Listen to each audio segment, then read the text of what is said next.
할렐루야. 옆에 분들과 인사하겠습니다. 우린 주 안에서 복 있는 사람입니다.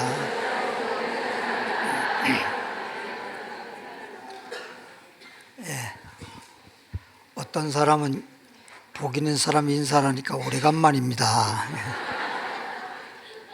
고린도전서 3장 9절 말씀 보겠습니다. 고린도전서 3장 9절 말씀입니다. 265페이지, 265페이지, 신약성경 265페이지, 고린도전서 3장 9절 말씀 다 같이 읽어보겠습니다. 시작. 우리는 하나님의 동역자들이요 너희는 하나님의 밭이요 하나님의 집이니라. 아멘. 제목 볼까요? 제목을 따라합니다. 하나님 밭에 좋은 씨를 심자. 다시 한번 하나님 밭에 좋은 씨를 심자. 예수님도 또 오늘 본문 말씀을 기록한 사도 바울도 씨 뿌리는 비유의 말씀을 했습니다. 씨 뿌리는 비유의 말씀은 예를 들면 우리 인생도 인생 농사를 짓는다는 거죠. 우리가 사람들이 말하는 걸 들어보면 인생 농사도 있고 자식 농사라고도 말하고 다 농사로 비유를 해서 우리의 삶을 지금 말해주고 있는데, 마태복음 13장 24절 찾으면서 들으세요. 마태복음 13장 24절. 콩 심은 데 콩 나고 팥 심은 데 팥 난다는 말이 있어요. 그러니까 무엇을 심느냐에 따라서 거두는 것입니다. 아무리 밭이 좋다 손치더라도 콩을 심어놓고 팥을 거두려고 한다라든지 팥을 심어놓고 콩을 거두려고 하면 안 돼요. 내가 거두고자 하는 것을 씨를 심어야 되는 것처럼. 그래서 오늘 제일 중요한 게 뭐냐, 갈라디아 6장 8절에도 이런 말 했어요. 사람이 무엇을 심든지 심은 대로 거두리라. 육체를 위해서 심으면 결국엔 썩어진 걸 거두고 성령으로부터 심은 자는 영생을 거두리라. 그래서 내가 늘 말하지만 인생은 인생을 위해 사는 게 아니에요. 인생이 아무리 인생을 위해 살아봤자 거둘 게 뭐가 있어요? 살다 죽으면 흙덩어리인데. 인생을 위해서 아무리 살아봤자 한평생이지 두 평생 사는 것도 아니고 한평생 끝나고 나면은 어차피 죽으면 빈손이고 또 흙덩어리가 되어버리고 말아버리는 거예요. 그래서 사람이 살다가 죽었으면 어떻게 살다 죽었든지 간에 너나 나 할 거 없이 빈손이고 허무하다라고 말하는 것이죠. 참 허무하다 그렇게 말하고, 전도서에서는 헛되고 헛되고 헛되도다. 해 아래 것을 위해서 한 것은 다 헛되다는 거예요. 결과적으로 그렇다는 것입니다. 그래서 성경 말씀에는 인생이 인생을 위해 살면은 헛되지만은 이제 인생이 영생을 거두기 위해서 인생이라고 하는 삶의 과정을 잘 인생 농사를 지으면 농사 짓고 난 다음에 열매 거두듯이 영생의 열매를 거두리라. 그런 말씀이에요.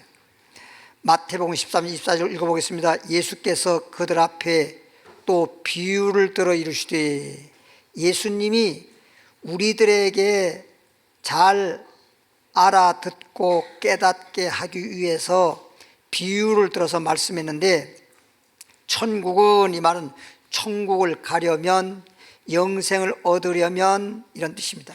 천국은 좋은 씨를 제밭에, 좋은 씨를 제밭이란 말은 좋은 씨를 좋은 밭에, 이런 말이에요. 천국에 들어가려면, 그래서 영생을 얻으려면, 영원히 복 있는 사람 되려면 좋은 씨를 제밭에 좋은 밭에 뿌린 사람과 같으니. 그러니까 농사 지을 때만 좋은 씨를 뿌리는 게 아니라 우리도 좋은 밭에 좋은 씨를 뿌리는 사람이 되라는 말이에요. 따라합시다. 좋은 씨를 좋은 밭에 뿌려야 한다.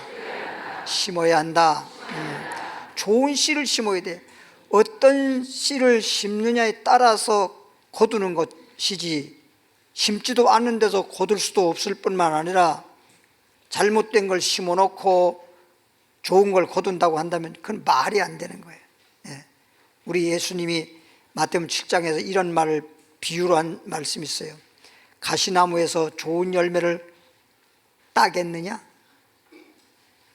또 좋은 나무에서 나쁜 열매를 따겠느냐? 그럴 수 없다는 거죠. 좋은 나무에는 좋은 열매를, 나쁜 나무에는 나쁜 열매를, 가시나무에는 가시 열매를. 그건 당연한 거잖아. 그러니까 우리가 주님이 좋은 씨를 좋은 밭에 지금 뿌리라고 말했는데, 그렇게 되면 결과가 천국이라는 것이에요. 근데 보세요. 근본적으로는 천국에 가서 영생 복락을 누리는 것을 거두자는 것인데, 땅에 산 날 동안에 그럼 아무것도 없나요? 땅에 산 날 동안에도 누가복음 17장 말씀을 보면 천국이 여기 있다 저기 있다 못하리니 너희 마음에 따랐어요. 여러분, 마음이 천국이 이루어져야 돼요. 저 하늘에는, 한마디로 말하면 천국에는 슬픔도 없고, 저 하늘에는 아픈 것도 없고 고통도 없고 괴로움도 없는데, 땅에는 왜 그렇게 근심 걱정이 많고, 심지어는 너무나 고통스러워서 그것 자체가 얼마나 무거운 짐인지, 쌀 한 가마니 짊어진 것보다 더 무거워. 아무것도 짊어진 것도 없는데 내 몸이 아파 봐봐. 걷는 것도 힘들어. 그렇죠? 육체적으로만 그런 게 아니라 마음적으로도 그렇고 육체로도 그렇고 너무 힘들어. 80kg 쌀 한 가마니 짊어진 것보다 더 무거워. 그래서 마태복음 11장 28절에 예수님 말하기를 수고하고 무거운 짐자 다 내게로 오라. 내가 너를 쉬게 하리라. 그러니까 거기서 말하는 것은 제일 무거운 짐은 죄짐이야. 죄짐. 따라합시다. 제일 무거운 짐은 죄짐이다. 그 죄악의 짐인데, 그뿐만 아니라 성경에 보니까 예수님이 십자가 질 때 죄짐을, 질병의 짐을, 가난의 짐을, 환난의 짐을, 이게 다 우리에겐 짐이야. 무거운 짐인데 우리가 그 무거운 짐을 지고 가려니까 얼마나 힘들어. 너무 힘들고 고통스럽지요. 그러니까 찬송가에도 무거운 짐을 나 홀로 지고 견디다 못해 쓰러질 때, 이런 가사가 있잖아요. 무거운 짐을 나 홀로 지고, 자기가 짊어지고 나니 얼마나 힘들어. 그러나 우리 주님께서, 제가요, 그러니까 그때가 한 초등학교 때 같은데, 방학 때인데, 방학 때니까 방학 때는 좀 이렇게 놀게 해줘야 되는데, 우리 어렸을 때는 어른들이 그 어린 고사리 같은 손인데도 불구하고 데려다가 일터에 가서, 농사진 데 가서 일 시켜요. 그러면 이제 물론 지역마다 다르겠지만 저희 고향 강원도는 진짜 그냥 진짜 산골이잖아. 산골. 산은 높고 그냥 강은 깊고 골짜기 그런 지역인데, 평지에 땅이 없으니까 산에다가 나무를 베고, 그리고 거기다가 불을 질러서 태운 다음에 거기에서 밭을 만들어야 되는데, 그 나무 뿌리, 제가 이번에 우리 수양관 거기 공사하는데 나무들 베고, 그리고 그 뿌리 파낸 거 그거 처리하는데도 진짜 힘든데, 그건 포크레인이 그냥 기계로 갖다가 그냥 이렇게 장비로 해서 뿌리를 뽑아냈지만, 그 시골에서 해봐야 괭이로 파내는데 얼마나 힘들겠어요. 그 큰 뿌리들이. 그걸 파내는데 나는 못하지만 어른들이 했지만, 그것을 갖다가 저쪽으로 옮기라는데 끌고 가려고 해도 끌어지지도 않아. 그런다고 해서 그거 못했다고 해서 전신밥도 안 주네. 얼마나 서럽고 얼마나 울었는지 몰라요. 우리 어렸을 때는 다른 것도 물론이겠지만 그냥 너무 가난하고 먹지 못하고 이런 시절이라 그런지는 몰라도 밥 한 끼 안 주는 게 최고의 벌칙이야. 너무 그냥 전심도 안 먹어. 우리 형님하고 우리 어머니하고 둘이 잡수시는데 우리 형님이 그거 못했다고 밥을 안 주는 거야. 근데 우리 어머니는 어머니 쪽으로 오라 그래. 그 형님 물론 보지만은 어머니 등 뒤에 살짝 숨어서 앉아서 있는 거야. 어머니가 그냥 밥 한 숟갈 먹고 하죠 뒤에서. 그러면 우리 형님이 야 이제 밥 먹어라. 그럼 얼마나 좋을 거. 진짜 맹꽁인지. 지금 생각해봐도 참 너무했다라는 생각이 들어요. 그럼 그 밥 한 숟갈을 입에 넣어먹는 게 그렇게 꿀맛갈 수가 없어. 그렇게 좋을 수가 없어. 사실은 내가 일할 만한 정도 나이도 아닌데 그나마라도 일을 했으면은 그래도 서로 고맙게 생각하고 이래야 되는데 그걸 못했다고 밥을 굶여? 그래서 그렇게 일을 하면서 그 뭐 산에 올라갈 때 뭐 그냥 어른들은 또 뭐 비료라든지 아니면은 또 이런 짐을 또 가지고 짊어지고 가야 되고 또 우리는 또 전신밥을 또 우리가 들고 가야 돼요. 우리가 들고 가면 얼마나 힘들어요. 그리고 하루는 옥수수 밭을 김을 매는데 야, 그 더운 날에 그냥 그 옥수수 밭을 이렇게 김을 매서 풀 들고 가는데 그 옥수수 이파리가 이런 데와 함께 스치면 얼마나 따끔따끔하고 덥기는 하고 얼마나 힘들어요. 그러면 우리 형님은 이제 밭 두 골을 매면서 가고 우리 어머니도 두 골을 메고 가는데 나는 한 골을 매라고 그러는데 한 줄만 매라고 하는데 야, 한 줄 매는 것도 힘들어. 솔직히 고사리 같은 손을 가지고 이거 얼마나 힘든데. 그러니까 막 못하고 뒤처지니까 우리 어머니가 못 가고 같이 내 거까지 세 군데를 다 해주는 다. 예. 그게 나한테는 엄청나게 힘들었는데 어머니가 막 다 해주면서 그냥 나는 그냥 대충 하고 가는 거야. 따라합시다. 예수님이 우리의 죄짐을, 질병의 짐을, 가난의 짐을, 환난의 짐을, 고통의 짐을 다 짊어지시고 다 이루었다. 예. 얼마나 감사해요. 13절 25절 보니까 사람들이 잘 때에 좋은 씨는 좋은 밭에 뿌리는 것이 마치 천국을 갈 수 있고 천국 같은 그런 마음과 그렇게 삶을 살 수 있다는 것인데 사람들이 잘 때에 사람들이 뭐 할 때에? 네, 잘 때. 여기서는 영적으로 말하는 거예요. 육신적으로 잠자는 거 말하는 게 아니고 사람들이 잘 때에 이 말은 영적으로 잠잘 때에 그 원수가 와서 곡식 가운데 뭘 뿌렸어요? 가라지를 덧뿌리고 갔더니 그랬어요. 그러면 씨를 뿌릴 때에는 좋은 씨를 뿌렸는데 잠잘 때 원수가 와서 가라지를 뿌리고 간 거예요. 잠잘 때. 그러면 제가 무슨 잠이라고 그랬지? 왜 영적인 잠이라고 그랬지?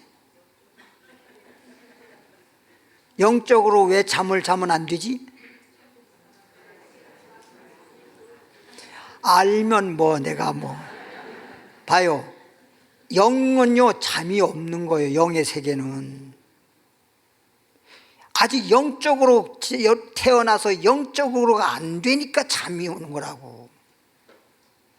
영은 원래 잠이 없는 세계라니까. 언제 천사가 잠자요? 그렇잖아요. 마귀든 귀신이든 어떤 악령이든 성령이든 영의 존재는 잠을 자는 게 없어. 영의 존재는. 그러니까 잠을 잤단 말은 육신적 잠은 아니지만 영은 잠을 자는 존재가 아닌데 왜 잠자냔 말이야. 그게 마귀가 와서 가라지를 뿌린 거지.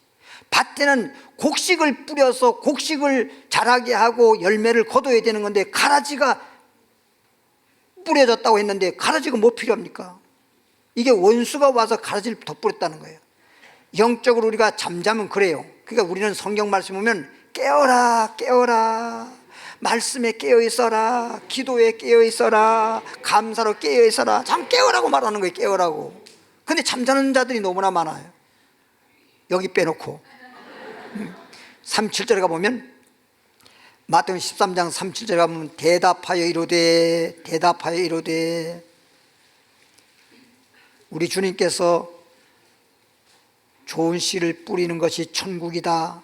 근데 가라지를 뿌렸다. 여기에 대해서 이제 대답을 하는 거예요. 좋은 씨와 나쁜 씨, 곡식과 가라지에 대한 설명을 하는 거야.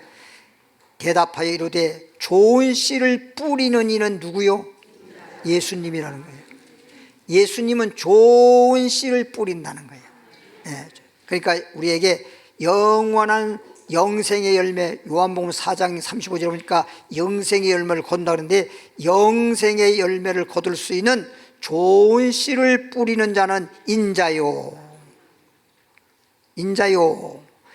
밭은 밭이라 그랬잖아.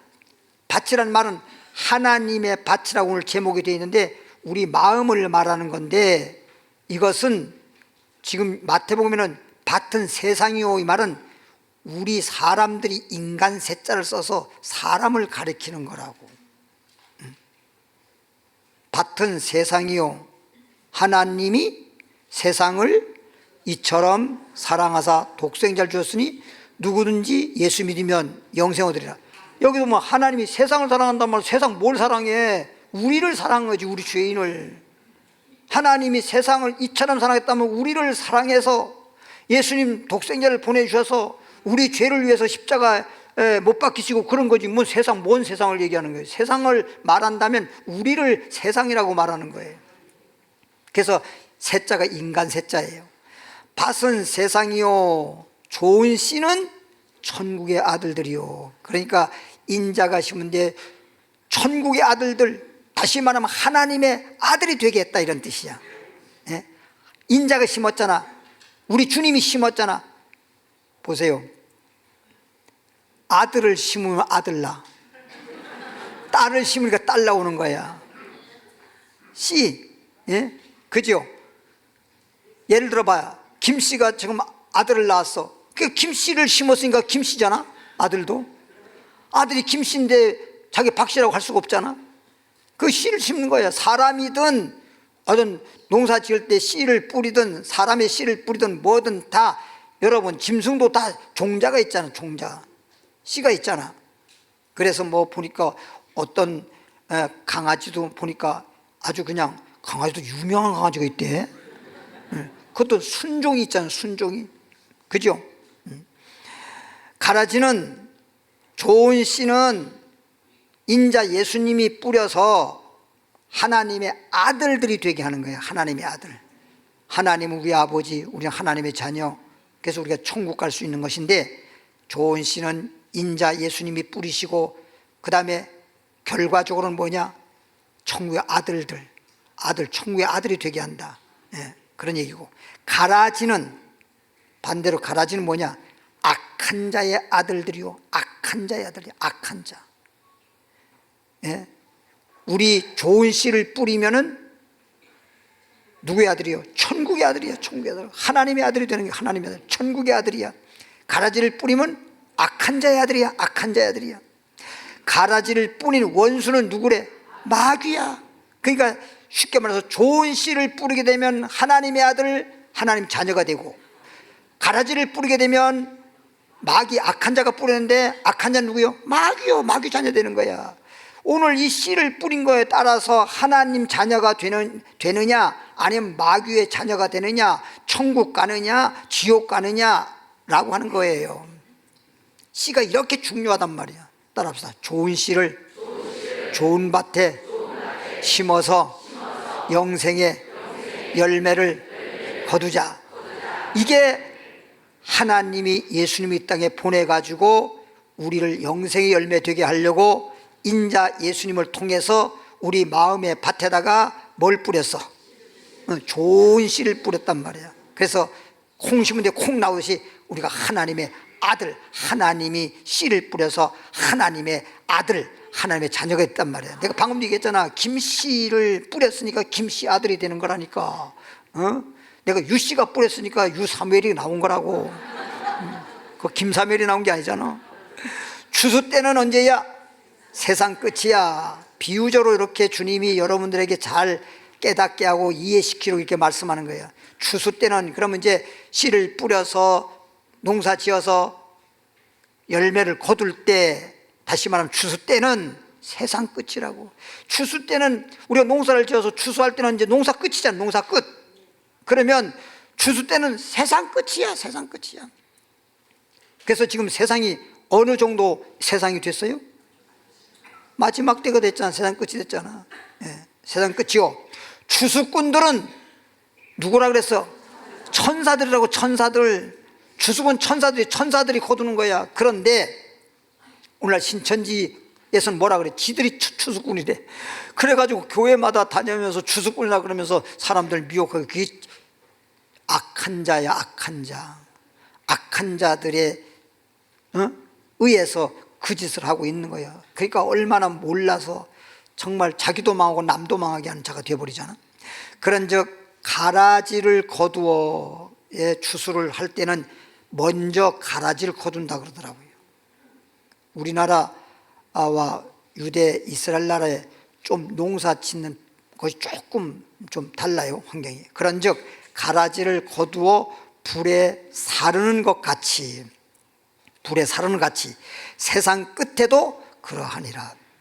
어쨌든 가라지는 거두어 가지고 불에 태워버리잖아. 곡식은 타작마당을 통해서 타작을 해가지고 어떻게? 예? 타작해서 어떻게? 까불러야지. 그냥 막 볶아놓고 가? 왜? 가라지와 곡식은 따로 분류해서 이미 분류를 해서 처리를 했지만, 곡식을 떨면 거기에 쭉정이가 있거든. 같은 이삭인데도 같은 이삭에서도 쭉정이 된 게 있고 열매가 된 것도 있고 그래요. 보면. 그러면 우리 예전에 벼 농사 지어봐도 그렇고 보리 농사 지어봐도 그렇고 밀 농사 지어봐도 그렇더라고. 그러면 한꺼번에 떨어서 타작마에 떨어가지고 그 다음엔 까불러서, 쭉정이는 까불는 바람 위에서 날아가고 알곡만 딱 모으면 그걸 가만히든지 그릇에 담아가지고 그 다음에 이제 곡간으로 들어가는 거지. 농사를 하나 안 지어본 것 같아. 따라합시다. 좋은 씨는 좋은 밭에 뿌려져서 하나님의 아들이 되고, 가라지는 악한 자가 뿌려서 악한 자의 마귀의 아들들이 되고. 그럼 이걸 이제 가라지라고 비유했단 말이야. 그럼 마귀의 아들들이야. 결론적으로는 가라지는 꺼지지 않는 불 속에 태우듯이 마귀의 자녀들은 마귀와 더불어, 마귀의 자녀들은 어디에? 꺼지지 않은 지옥불로 들어간다고. 지옥불에. 그걸 지금 그렇게 말씀을 하고 있는 거예요. 마가복음 4장으로 가볼까요? 마가복음 4장 26절에 그래서 밭에 있을 때 열매를 맺어야 돼. 타작마당에 와서 왜 내가 알곡이 못 됐다고 하면서 알곡 떼려고 해봐야 이제 시간이 지나서 안 돼. 밭에 자랄 때, 오늘 이 땅에서 신앙생활 할 때 알곡 신자가 돼야지. 타작마당에서 죽정이가 알곡 떼려고 해서 알곡 될 수가 없는 거야. 마가복음 4장 26절부터 29절까지 볼 건데요. 또 이르시되 하나님의 나라는, 이 말은 천국은, 줄여서 말하면 천국이고, 그냥 그 한문으로 되어 있는 천국이라는 말을 우리나라 말로 이렇게 바꿔 말하면 하나님 나라는, 천국은, 하나님 나라는 사람이 씨를 땅에 뿌림과 같으니 그랬잖아.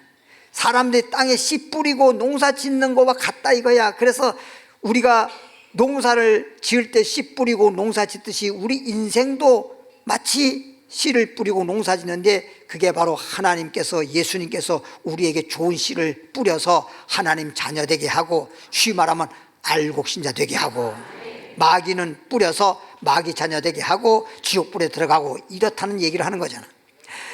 그가 그래서 하나님 나라는 사람이 땅에 씨를 뿌린 것 같아. 농사 짓는 것 같은데, 그가 밤낮, 아까도 마태복음에서도 나왔잖아요. 잠잘 때 악한 자가, 다시 말하면 마귀가 뭘 뿌렸어? 가라지를 뿌렸다 그랬잖아. 그럼 잠자면 자기가 잠자는 거 몰라요.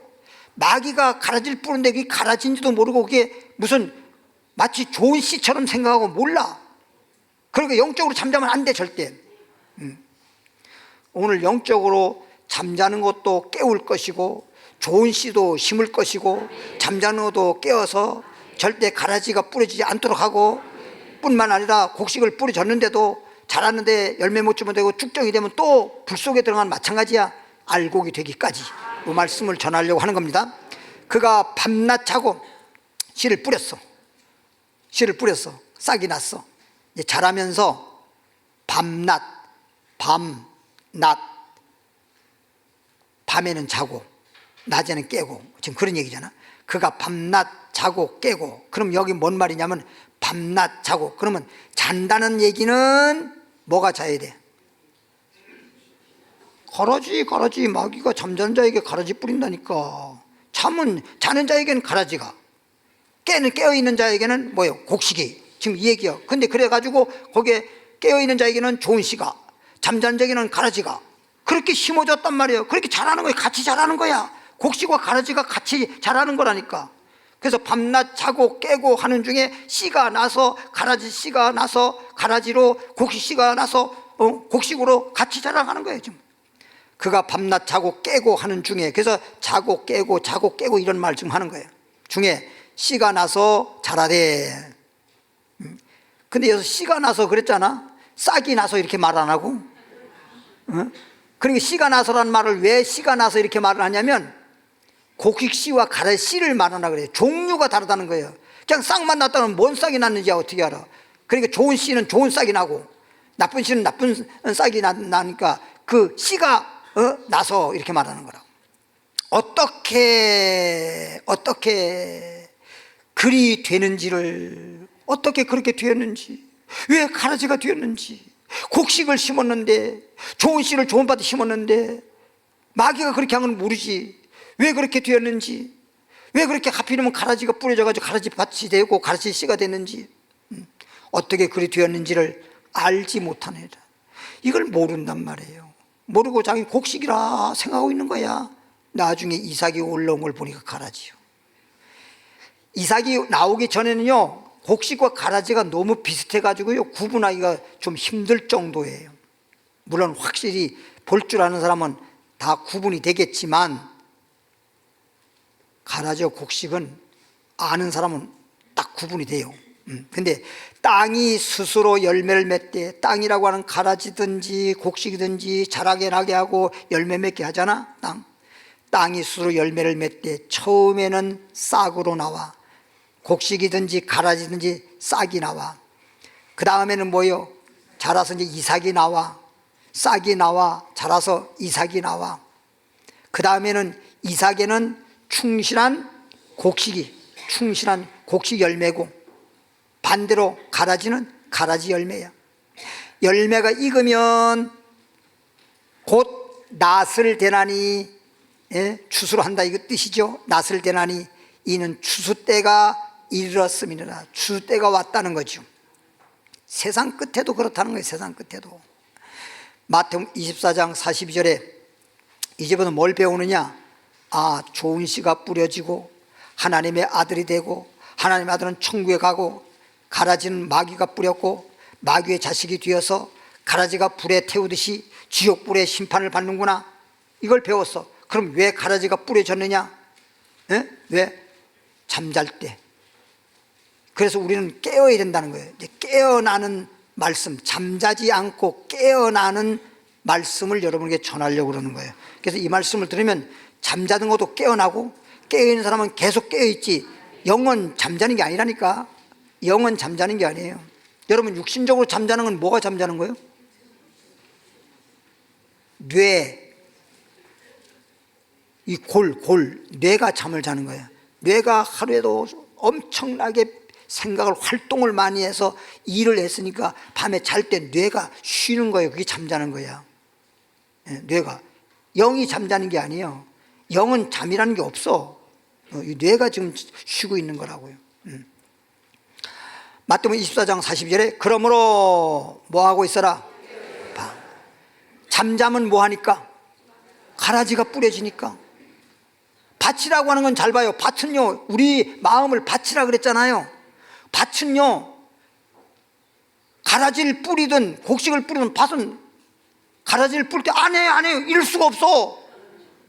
어느 밭이든 간에 아무리 밭이 좋아도 뭘 심든지 그냥 자라게만 하는 게 밭이지 거부를 못해. 밭은 누가 와서 뭘 심든지 어쩔 수가 없어.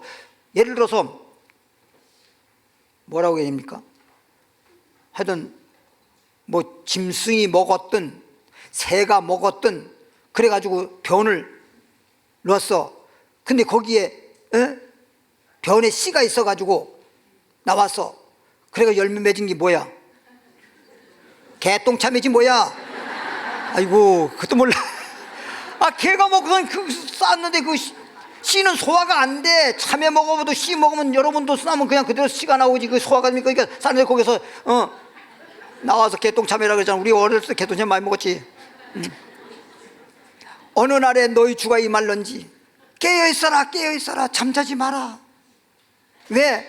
어느 날에 너희 주가 임할런지 임하면 주님이 오는 날이 뭔 날이야? 추수하는 날이지 뭔 말이야. 우리가 알고 천국 들어가야 되니까. 비유적으로 말하면 주님이 오시는 그날이 추수하는 날이야. 그래서 지옥 보낼 건 지옥 보내고 천국 보낼 건 천국 보내고 다 그러는 거잖아. 응? 어느 날 너희는 깨어있어라 잠자지 말아라. 어느 날에 너희 주가 임할런지 너희가 알지 못하니. 곡식이 추수 날짜 알아 몰라? 모르지. 그건 주인만 아는 거예요. 주인만 아는 거야. 주인이 이제 날짜를 잡아가지고 어느 날 하겠지. 그러면 어떤 사람들은 뭐 날짜 어쩌고 그러는데 여러분 날짜가 중요한 게 아니에요.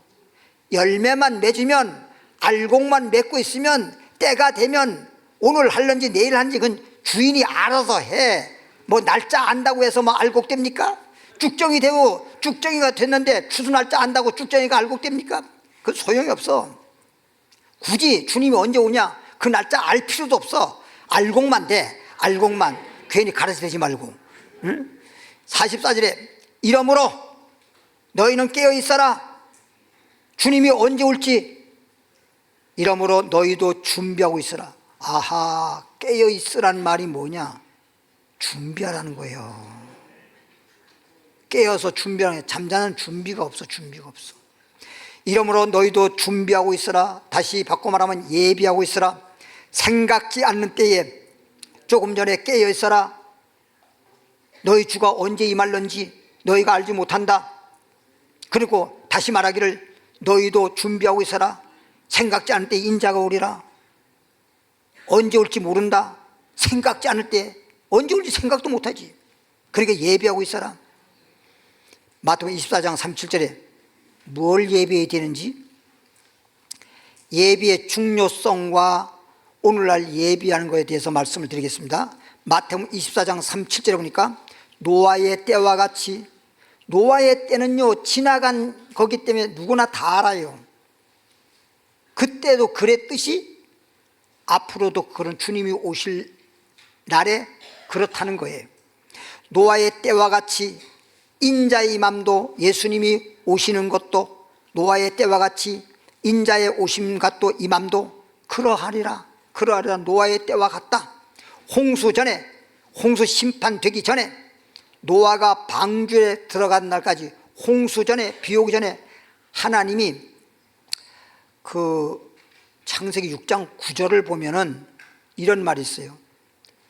노아는 당세, 그 당시에 의인이었더라 그랬어. 노아는 의인이었더라. 그런데 봐요, 노아가 하나님 앞에서 의인이고 정말 하나님을 잘 믿고 섬기는 노아였었습니다. 근데 하루는 하나님이 노아에게, 노아야, 너 방주를 만들어라. 방주를 왜 만들어요? 큰 심판이 있다. 홍수 심판이 있다. 그래 너 방주를 만들어라. 그래야 너는 구원받을 수 있어.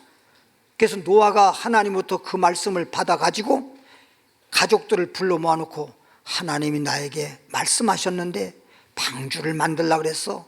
근데 방주를 성경에 보니까 엄청나게 크잖아요. 그거 진짜 만들려고 해도 오늘날 뭐 배 만드는 것이 우리나라 기술이 정말 세계 제일이라고 할 정도로, 그래서 미국에서도 우리나라 기술을 인정하잖아요.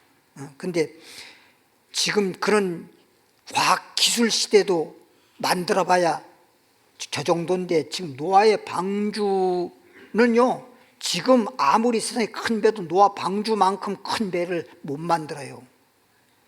그건 하나님이 설계하시고, 그래서 뭐 길이는 300규빗이고 뭐 넓이는 50규빗이고 그 다음에 높이는 30규빗이라고 되어 있잖아요. 그러니까 우리가 규빗이라니까 이게 어느 정도 큰지 우리가 알 수가 없는데, 성경상으로 보면 땅에서 비가 와서 땅에서 물이 차가지고 15규빗이 오르니까 전 세계 높은 산도 다 잠겼다 그랬어. 그럼 세계의 가장 높은 산이라 하더라도 15규빗이 안 된다는 거야. 그러면 15규빗이 세계에서 가장 높은 산 높이인데 30규빗이면 세계의 높은 산 2배라는 거잖아, 높이가. 그 어마어마한, 아니 옆으로는 또 모르겠는데 요즘에도 좀 이 높은 거 짓다가 무너지기도 하고 막 문제가 생기는데, 그걸 어떤 방식으로 그렇게 높이 지을 수 있냐고요. 무너질 수도 있고 그런 기술이 어떻게 있냐고요. 근데 주님께서 너는 이렇게 지어라, 그리고 만약에 비가 와서 바다에 배가 떠 있을 때 그냥 그게 막 물이 막 얼마나 또 파도는 많이 치겠어. 물이 들어오지 못하라고 방수는 갖다가 역청으로 방수하는 것도 다 알려줬어. 안암석으로 다 발라라. 그런 까지도 하나님이 하라는 대로 지은 거야. 어마어마한 얘기죠. 그걸 이제 자족들한테 말했어. 그리고 베드로후서 2장 5절에 가보니까 노아가 뭐라고 했냐, 노아의 가족만 아닌 이웃들에게, 사람들에게 그 말을 다 했어. 여러분 방주 만드시오. 근데 사람들이 뭐라 하냐니까, 나이가 많아가지고, 노아가 나이가 많아가지고 오늘날로 말하면 이게 좀 잘못됐다 이거야. 헛소리 한다 이거야. 헛소리 한다 그래. 그런데 그 말을 해서 자기가 안 하면 그만인데 얼마나 노아를 또 씹어내는지 몰라. 늙으면 찢어야 돼. 저렇게 나이가 많아가지고 저짓하고 앉았다고, 맨날 아들 데리고 농사나 짓고 이래야 되는데 농사는 짓는 것보다 맨날 산에 가서 맨날 방 좀 만든다고 저짓하고 있으니 아이고 하고 딱하다고 그러고 막 그랬어요. 근데 그럴 때마다 가슴이 찢어지지. 그러거나 말거나 그냥 노아는 하나님 말씀에 따라서 자녀들, 근데 참 한 가지, 노아는 하나님께 직접 말씀을 받았으니까 그렇다 손치고, 노아의 아들들이나 노아의 아내라든지 노아의 그 며느리들이 대단한 거야. 하나도 거역하지 않고 노아가 한 말 그대로 며느리도 아들도 아내도 믿음으로 하나가 돼가지고 한결같이 방주만데 전심을 다했잖아요. 여러분의 가정도 그렇게 믿음이 하나가 돼야 된다니까.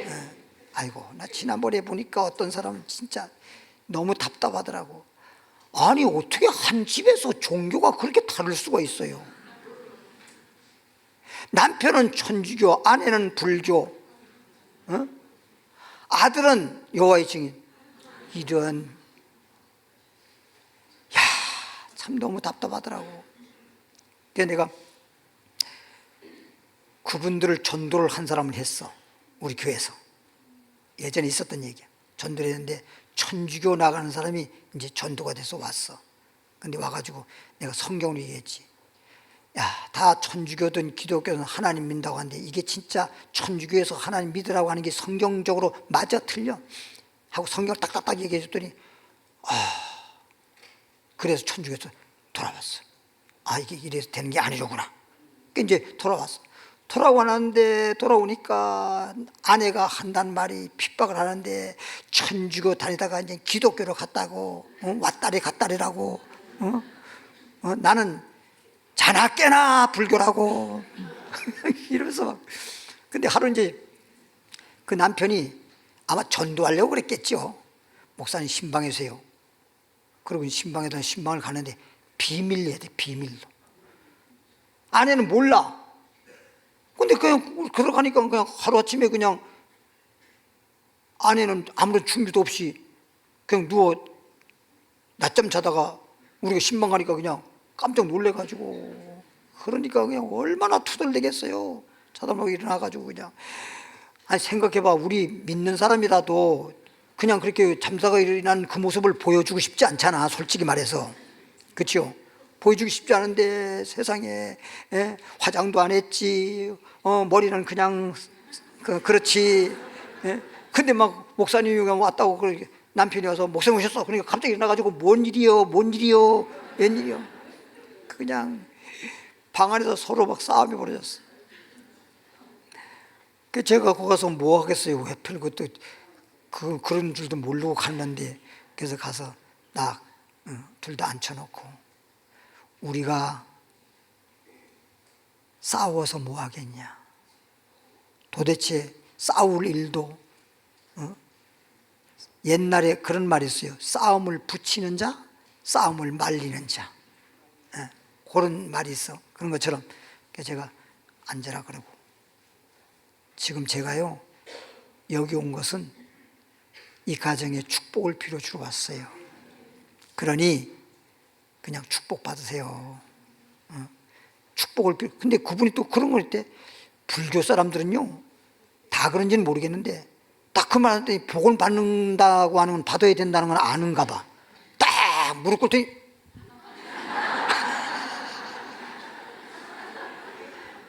그럼 예배를 드리면은 이렇게 해서 예배에 참여했으면 예배 형식에 따라와야 되는데 딱 이러고 사네. 관세음보살남의 답을, 이거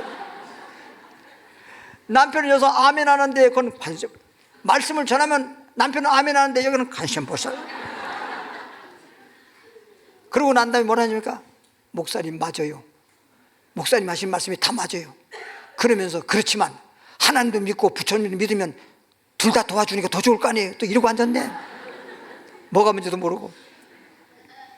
근데 말씀을 이제 끝 마무리에 가서 쫙 말씀을 증가하다가, 근본적으로 사람이 하나님이 창조한 것부터 시작해가지고 왜 우리가 하나님을 믿어야 되는지, 왜 그런 어떤 잡신이나 미신을 믿으면 안 되고 하나님을 믿어야 되는지, 그런 것을 쭉 말씀을 전하면서, 그럼 나중에 이제 하더니 본인이 그냥 이러고 있다고 말고, 이건 내리진 않고 있지만은, 이러고 난 다음에 관세음보살이 어디로 가버리고 보살은 가버려서 눈물을 쭉 흐르더니 나한테 와가지고, 목사님 날 축복해 주세요. 설교도 안 끝났는데 축복해 주세요. 그래서 내가 손을 얹고, 설교하다 말고 머리에 손 얹고서 기도를 했어. 그랬더니 그냥 지가 뭐 회개가 뭔지도 모르잖아. 아무것도 모르는데 그냥 막 통곡을 하면서 내가 우리 집안 대대로 그냥 불교 집안이었는데 그렇게 절간에 가서 손이 바들 빌어봐도 잘 되는 것도 없었는데, 오늘 왜 내가 이런 마음이, 이런 생각이 들었는지 모르겠지만 그냥 말씀 들으면서 이렇게 생각해 보니까 너무 마음 편안하다는 거예요. 마음에 평화가 임한다는 거예요. 평화가. 이거를 뭘로 다 표현을 못 하겠는데 지금까지 살면서 이런 평화가 없었다는 거예요. 이런 평안이. 그러니까 진짜 하나님이 진짜 최고라는 거예요. 지금 지 말로 얘기하는 거예요. 내가 말하는 게 아니라 지금 하나님 최고라는 거예요. 하나님. 그래서 날 보고 하나님 믿으면 안 되겠냐고. 믿으라고. 이제 교회 나오면 안 되겠냐고. 허락만 해달라는 거예요. 나오라고. 남편 따라 나오라고. 그래서 나왔어. 나와서 부부가 한 이제 몇 년 믿어서 교회 이제 관찰되고 집사되고 이랬어. 근데 문제는 이 애새끼가 문제네, 이게. 여호와의 증인 애새끼. 이게 또 여호와의 증인, 이게 문제야. 그래가지고 그 엄마한테 그랬지. 데려와라. 나한테 데려와라. 그랬더니 데려온다고 오는 게 아니고, 교회 나간 사람은 다 망하고 여호와의 증인만, 자기네만 뭐 산다고 하면서 자기를, 부모님들을 여호와의 증인으로 끌고 가려고 그러지, 지가 끌어오려고 하지 않는다는 거야. 걔가 못 데려온다는 거야. 그래서 내가 그랬어요. 기도해라. 우리는요 여러 말 거 없어요. 뭐가 해답이 없잖아요. 그러면 기도하라요. 이유 없이 기도하라 그래요. 근데 기도를 아마 그 엄마로서 얼마나 간절히 기도했겠어요. 그런 기도가 응답되는 거예요. 그랬는지 그렇게 안 된다고 하는 사람이 한 보름 지났나? 근데 데리고 왔어. 나한테 아들을 데리고 왔어. 그래가지고 왔어. 와가지고 내가 많이도 안 했어요. 한 20분 정도 성경에 왜 여호와의 증인도 하나님이 잘 진짜 믿는다 그러면 거기 나가면 되지 못하러 내가 이런 말 하겠냐. 그러니까 너희들이 여호와의 증인데 꼭 성경 찾아가지고 어쩌고저쩌고 하니까 성경을 보자. 성경대로 하자. 내 말이라나 성경대로. 성경을 찾아가서 내가 몇 군데 딱딱딱 알려줬더니 여호와의 증인은 잘못됐구나. 성경을 잘못 풀고 잘못된 곳이로구나 하고 딱 알고 그냥 딱 그 자리에서 그냥 딱 기도받고 잘 나오잖아요. 온 가족이 다 구원받잖아요. 그러니까 그래서 마치 노아의 가정이 온 가족이 믿음이 하나 된 것처럼 그 가정이 믿음으로 하나 돼버리니까 그때부터 가정이 평안하고 날마다 주 안에서 기뻐하면서 행복하잖아요.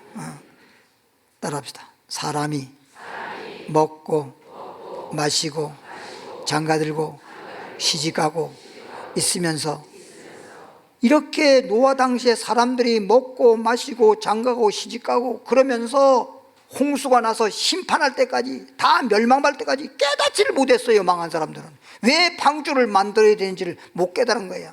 맨날 방주 만들려고 하는 예비하라고 하는 그 말을 하는 노아만 그냥 비방하고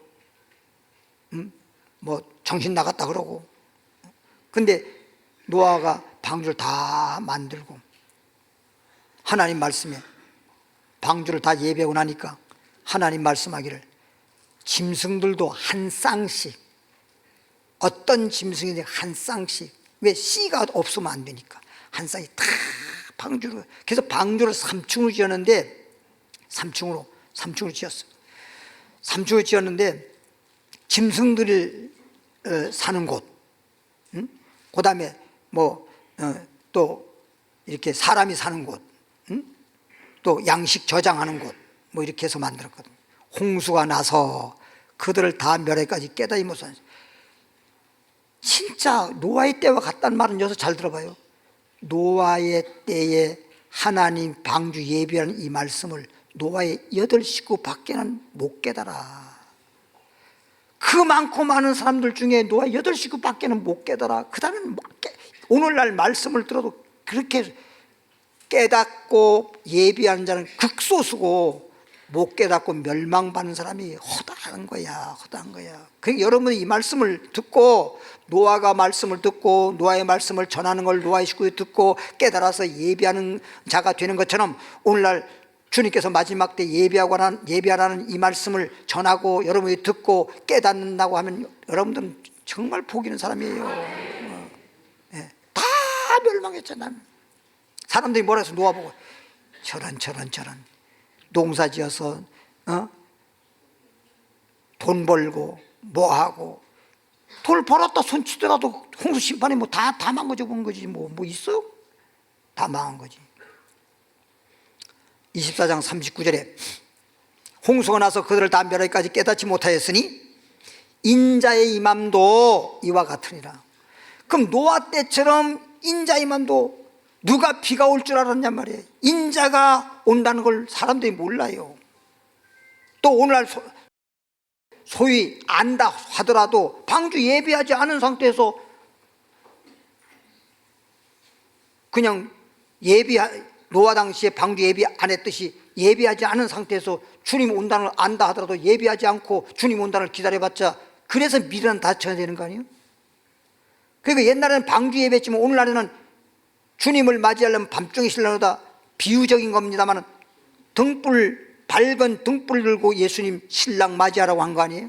그러면 불이 꺼져가니까 기름이 떨어졌다는 거잖아. 그래서 기름을 예비하라는 건데 미련 다섯 처녀는 기름을 예비하지 않고 신랑을 오시기만을 기다렸다가 신랑이로다 할 때 불 꺼져가니까 그제서야 기름이 필요하구나. 그제서야 알고 기름 사러 간 동안에 주님이 오셨고 신랑이 예수님이 오셨고 준비한 자는 혼인잔치에 들어가 버렸어. 갔다 와보니까 문이 닫혀 버렸어. 문 열어달라고 아무리 소리를 지르고 문을 두들겨도 나는 너를 알지 못한다. 이것을 비유적으로 우리한테 깨닫게 하는 말씀이잖아요.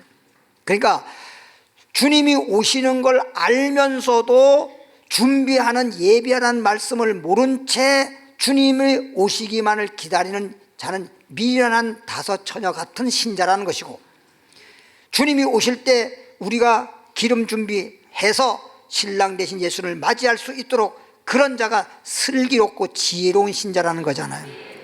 따라합시다. 주님이 오실 때에 우리는 예비하기 위해서 뭐하고 있어라? 깨어 있으라는 게. 그 말씀을 깨어 있으라는 말은 뭐예요? 깨달으라는 거야. 말씀을 두고 깨달으라는 예. 잠자는 자는요, 눈이 와도 모르고 나중에 일어나 보니까 눈 왔다는 걸 알듯이 모르는 것처럼, 깨어 있는 사람은 비가 오는 것도 알고 눈이 오는 것도 다 아는 것처럼 하나님의 말씀을 깨닫고 준비하라고 하면 준비하고, 깨어서 기도하고, 말씀에 깨어서 준비하고, 그리고 감사함으로 깨어있고. 히브리서 11장 7절에 히브리서 11장 7절에 365페이지에 믿음으로 노아는 아직 보이지 않는 일, 그러니까 홍수 심판은 미래에 되어질 일이니까 눈에 보이지 않지요. 믿음으로 노아는 아직 보이지 않는 일에 경고하심을 받아 경외함으로, 하나님을 경외함으로 방주를 준비하여, 방주를 예비하라고 한 하나님 말씀에 따라 방주를 예비하여 그 집을, 자기 온 집안 식구를 구원하였으니.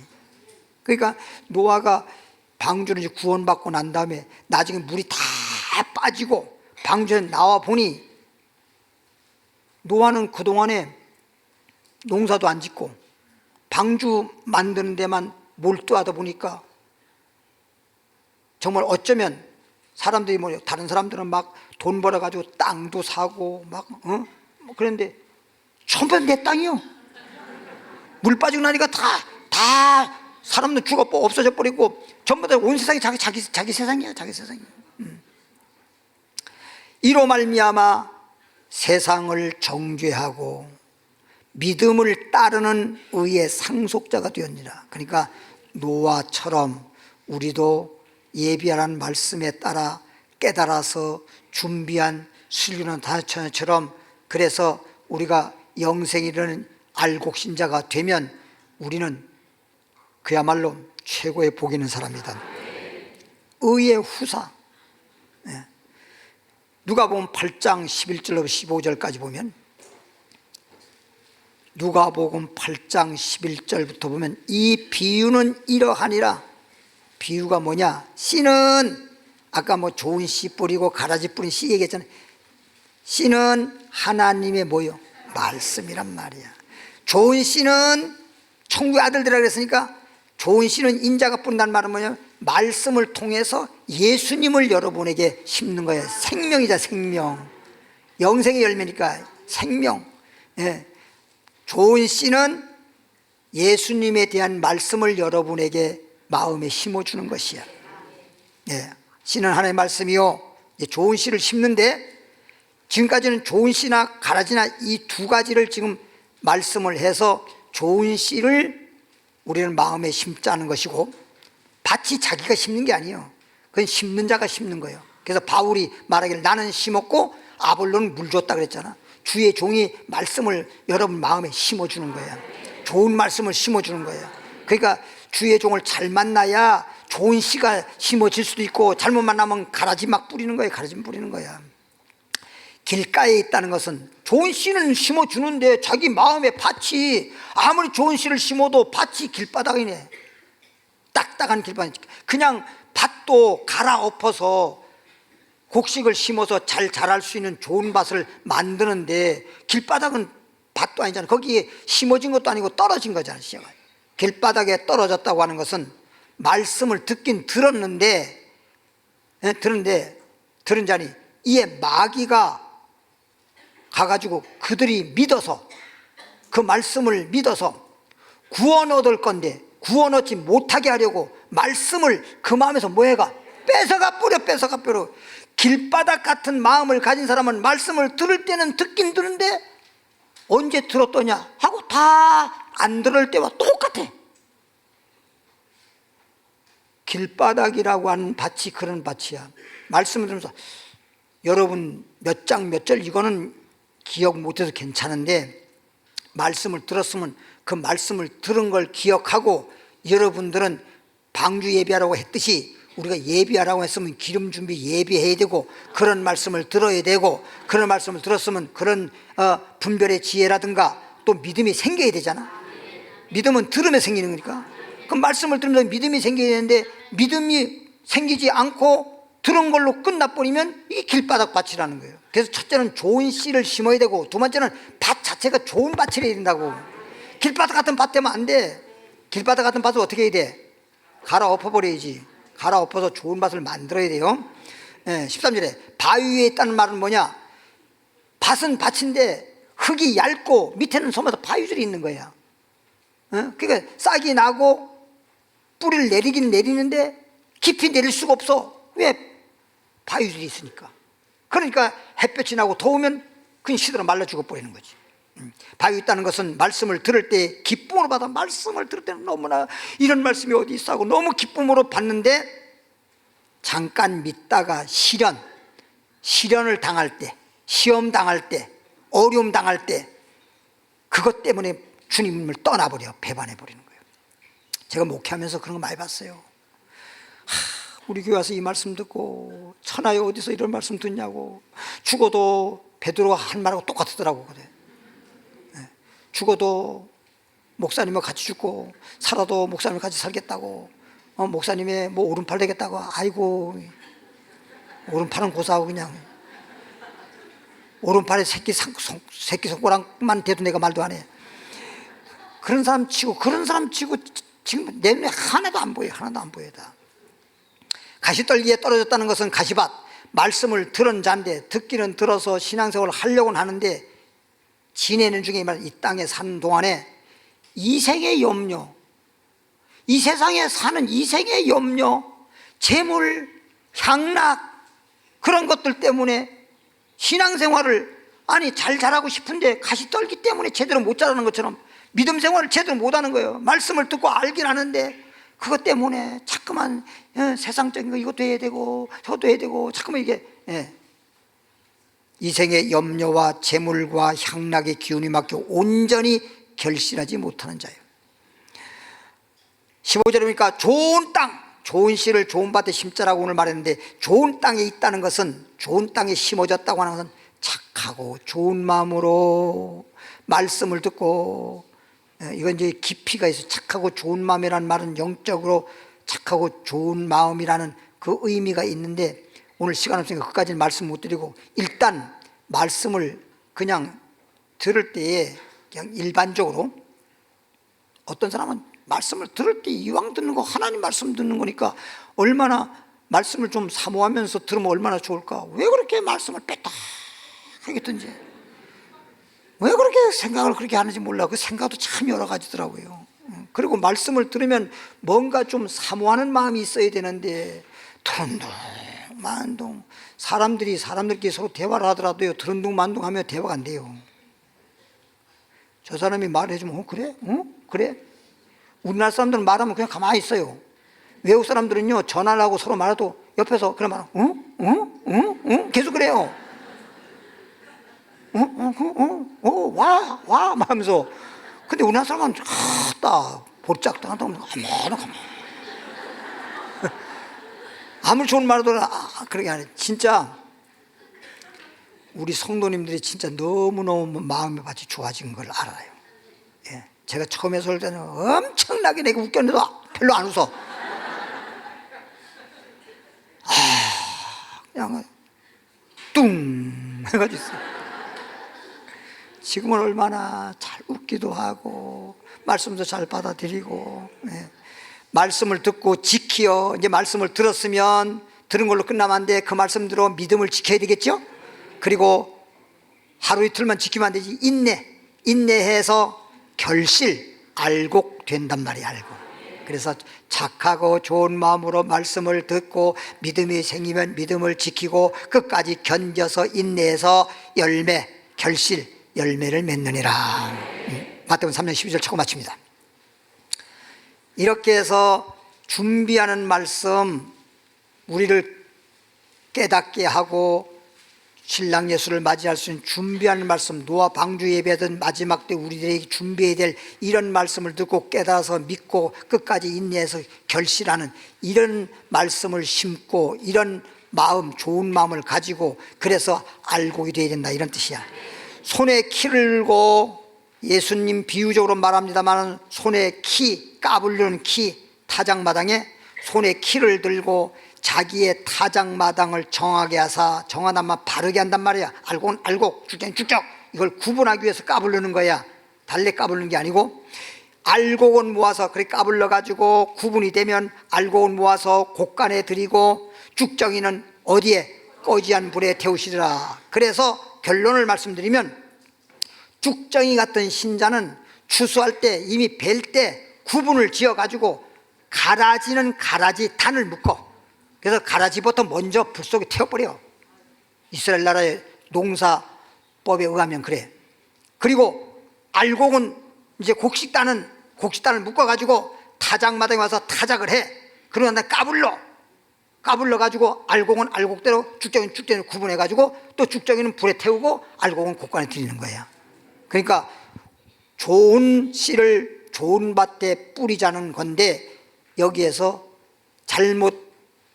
마음 자체가 잘못되면 쭉정이가 돼. 좋은 씨를 받아서 쭉정이 돼. 그리고 잠자면 뭐가 뿌려져? 가라지가 뿌려져.